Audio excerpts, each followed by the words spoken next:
sa ating kusidong isda. Ayan. Ayan guys, linagay ko na yung talbos dahil kumukulo na siya.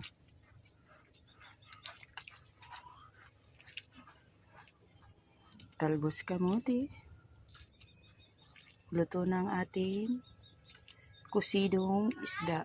Ulam namin ngayong hapunan. Ito yung buwan namin pa kanina sa paglambat. Sama ako kanina ng kapatid ko at pamangkin.